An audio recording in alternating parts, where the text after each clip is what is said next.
Hello YouTube, and today I am making another update video on the RMM4 InteliTouch board once again, and I promise this would be the last update video I make about the RMM4 InteliTouch board.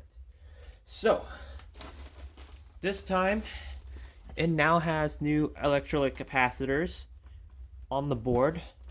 So this is the current update.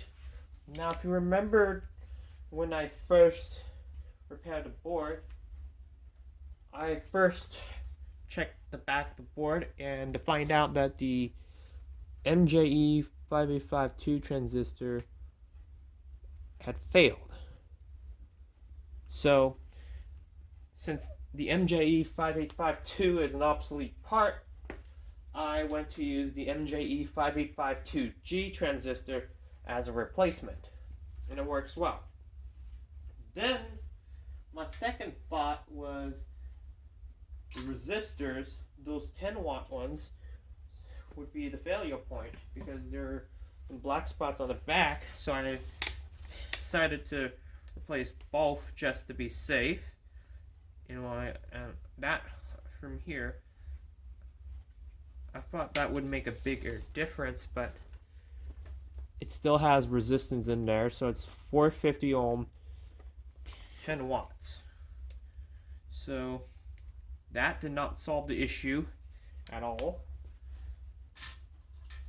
And go ahead and connect them in.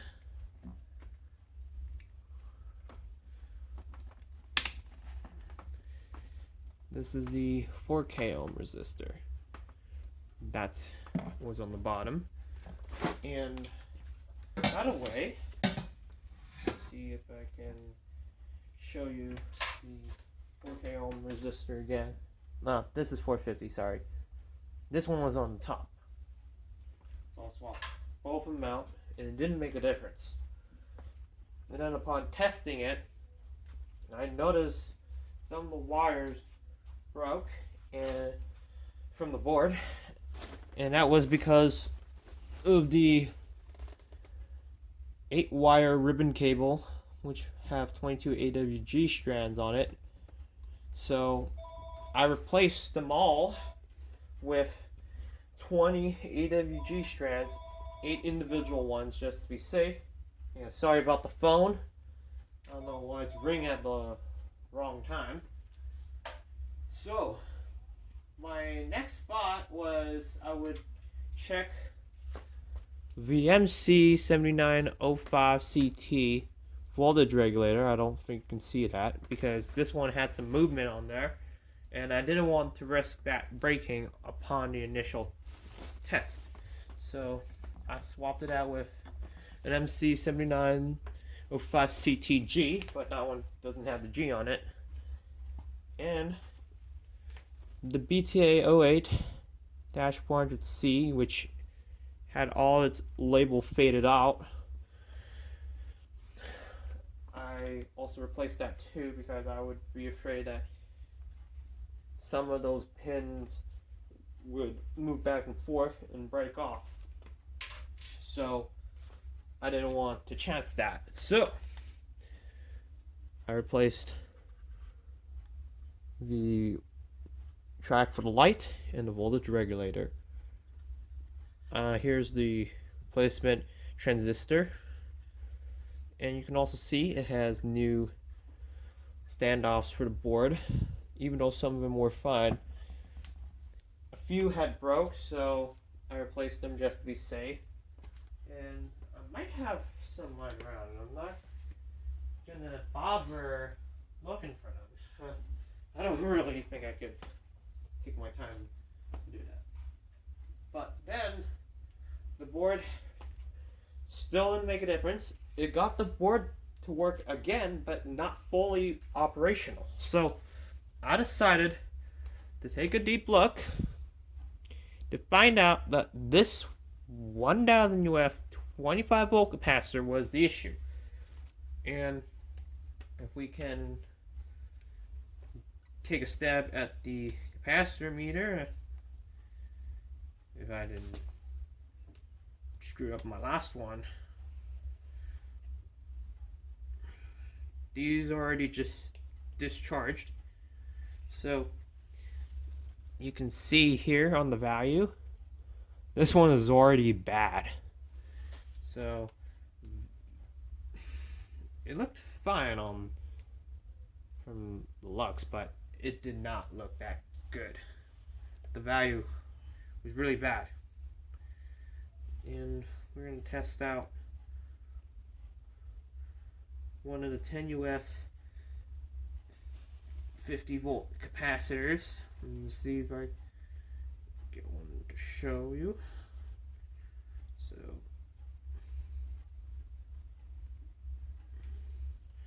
this one, I believe, was from the speaker right there. And then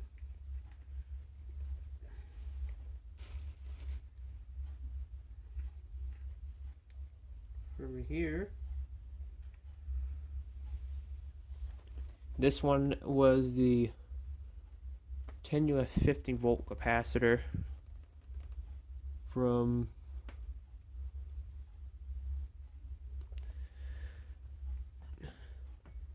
here, next to the 1kUF capacitor.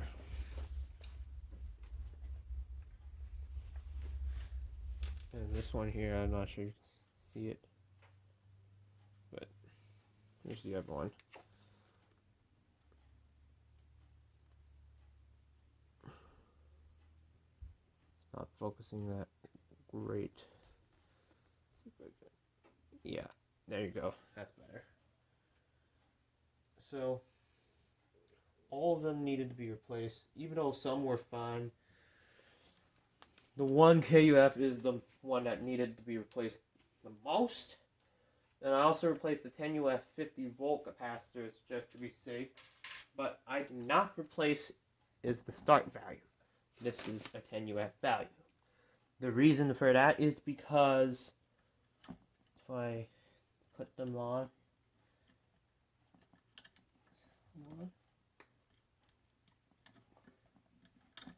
I can snap it in for you. One terminal, and then the other terminal. Yeah, that here.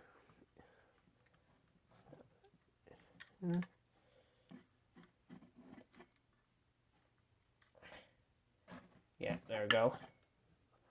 The start value is fine.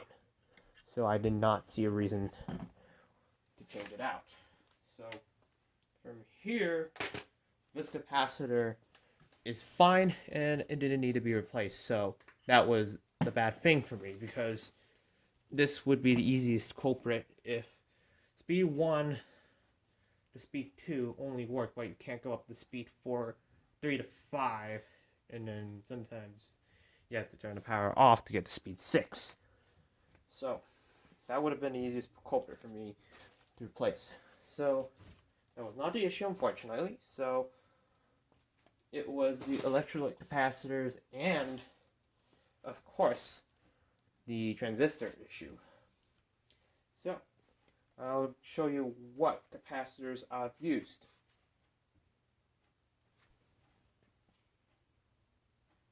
These are the new capacitors. These are electrolytic capacitors. And right here just shows the manual, but I don't really care. It's nothing really too important, but let's see here. Honestly, I don't really bother to care, honestly. So let's show you the new capacitors. So this is a 1kUF 25 volt capacitor.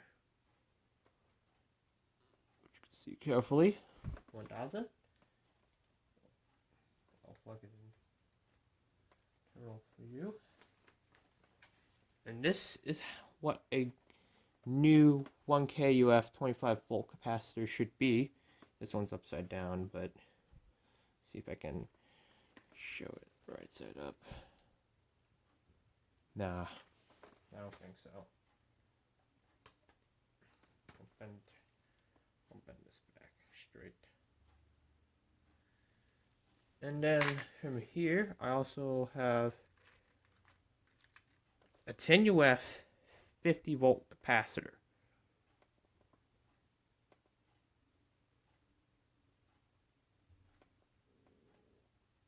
Yeah, now you can see that.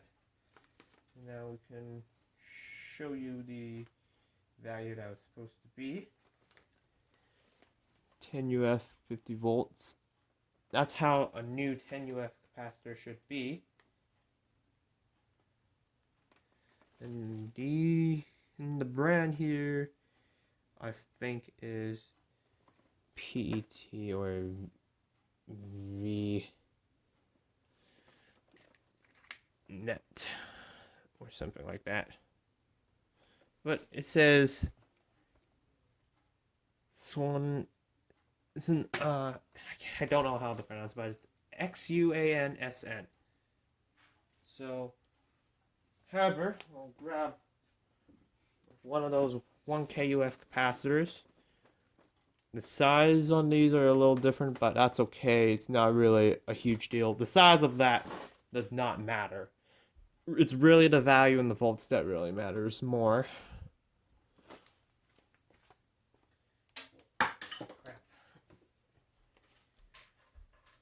And here is the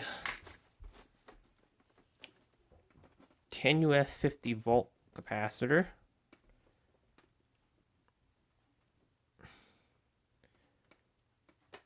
I can see this one's slightly taller. Close to the same.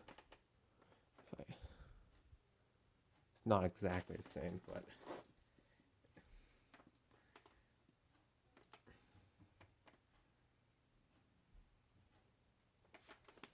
but they are similar in size. So, yeah. Here, and yeah, this is the capacitor I use, but any other brand will work, so it doesn't really matter what brand these electrolytic capacitors are. It's the values and the volts that really matters more. So, with that being said, let's pop in the RMM3 board back into the Panama 5.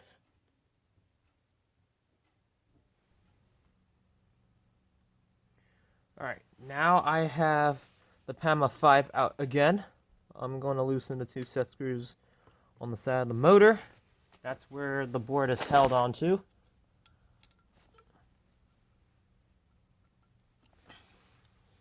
And now, attach the board back onto the side of the motor. So, one side in, and one side on the other side in.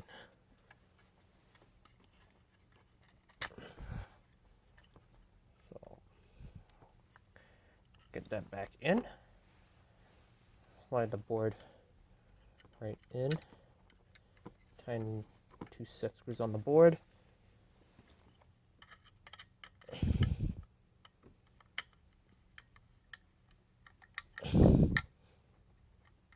And whenever I connect the board, I always start with the 7-pin connector first. That's the one that goes on first.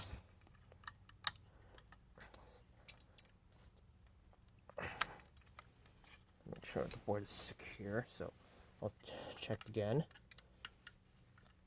Make sure nothing's loose.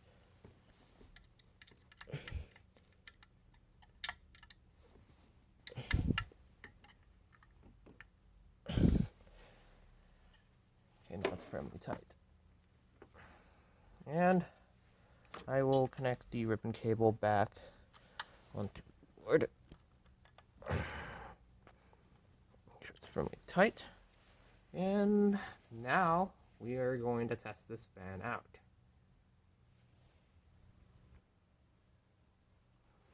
And I just realized I broke the box, but it's not a ceiling fan box, so it's not really a big deal. But I got the board back in, so let's plug it in. Gotta make sure the power is set off. Okay, good. Let's give this a test. Alright, here goes nothing.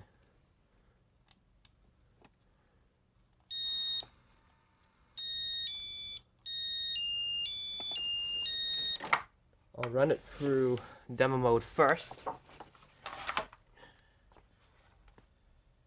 And you can see here, it did not make the obnoxious buzzing noise during the initial start anymore, so it no longer does that, which is what it's supposed to do. It's supposed to run normal.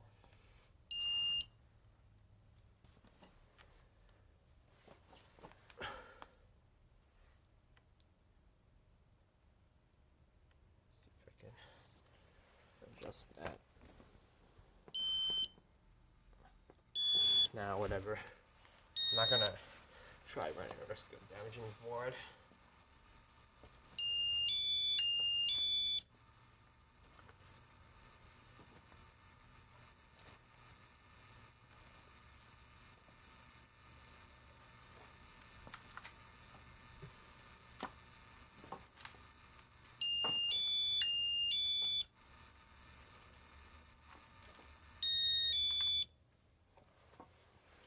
Yeah, the pitch is not that high, so it's a little low. So that's good here. So I'm good right there.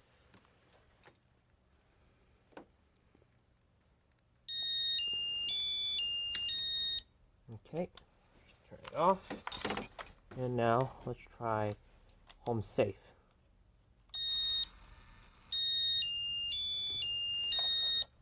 So that works. And shut the power off. And I'll do fan minder. So it goes to speed 2.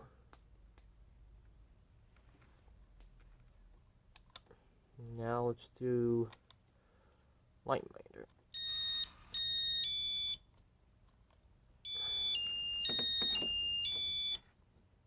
You can see here, light minder works. And one more function. Safe exit.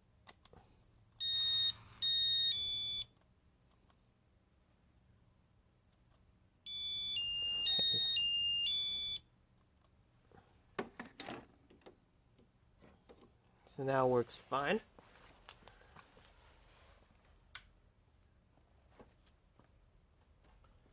So I'll just wait. Whoops. See the light dimming.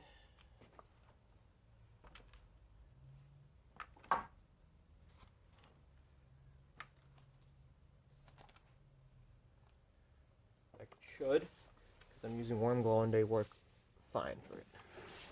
Now, let's do general settings. Start light.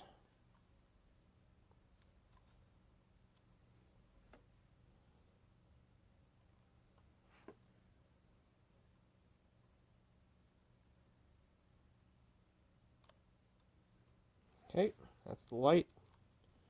And I'll go ahead and start with speed 1.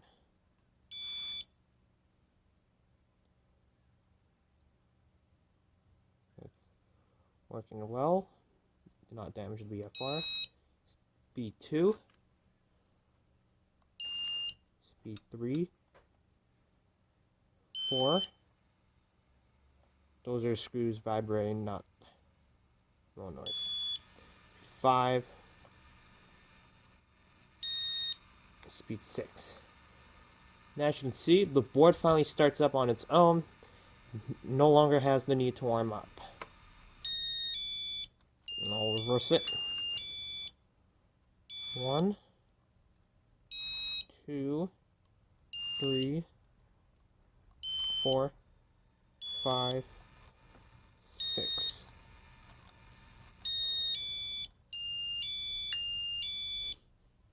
Oh, is it just me or something is burning or some crap? Here's the light.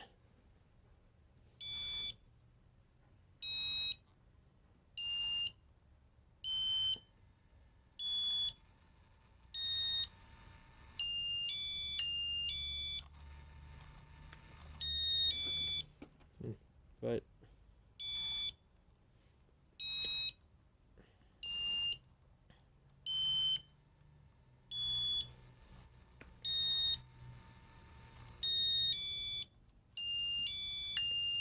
overall, it works. So that's about it. That's all we have today with the fully repaired Casablanca InteliTouch RMM4 board. It now works like normal, like it should. So, thank you for watching, and I hope you enjoyed this video.